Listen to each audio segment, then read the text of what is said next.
Shalom, welcome back. So this week is Motives Part 2. Last week we talked about the two daughters of Lot and how they did something that was very wrong, but they were still able to find partial forgiveness and redemption because even though what they did was wrong, their motive was right. This week I want to talk about two boys who are the opposite of what the girls did. Genesis chapter 9 verse 18. The sons of Noah who came out of the ark were Shem, Ham, and Yefes. Ham being the father of Canaan. These three were the sons of Noah, and from these the whole world branched out. Noah the tiller of soil, was the first to plant a vineyard. He drank of the wine and became drunk, and he uncovered himself within his tent. Ham, the father of Canaan, saw his father's nakedness, and told his two brothers outside. But Shem and Yefes took a cloth, placed it against both their backs, and walking backward, they covered their father's nakedness. Their faces were turned the other way, so that they did not see their father's nakedness. When Noah woke up from his wine and learned what his youngest son had done to him, he said, "Cursed be Canaan," that's the son of his son who had come in on his father and mocked him. "The lowest of slaves shall he be to his brother." And he said, "Blessed be the Lord, the God of Shem. Let Canaan be a slave to them. May God enlarge Japheth, and let him dwell in the tents of Shem. Let Canaan be a slave to them." Noah lived after the flood 350 years. Okay. So what happened with these girls? These girls were the exact opposite of these two boys. Whereas the girls were trying to preserve life and ended up being cut off from the house of Israel, these boys were trying to preserve the dignity, and Shem became the father of the Semitic race, from which, of course, Abraham came. The girls made their father drunk.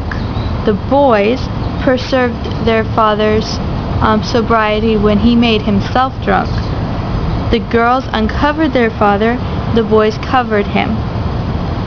The girls, we mentioned that the older girl merited a more full redemption because she was the one who at least twice made the case that this was the right thing to do to preserve their father's name.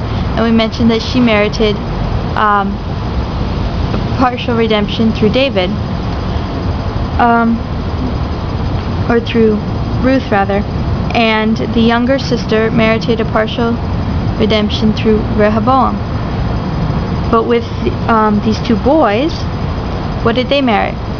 The older son, Shem, merited that his descendants be given the mitzvot of the Talith, and the younger son merited that his descendants, or the son Yefes, merited that his children be redeemed at the final resurrection. One more note. When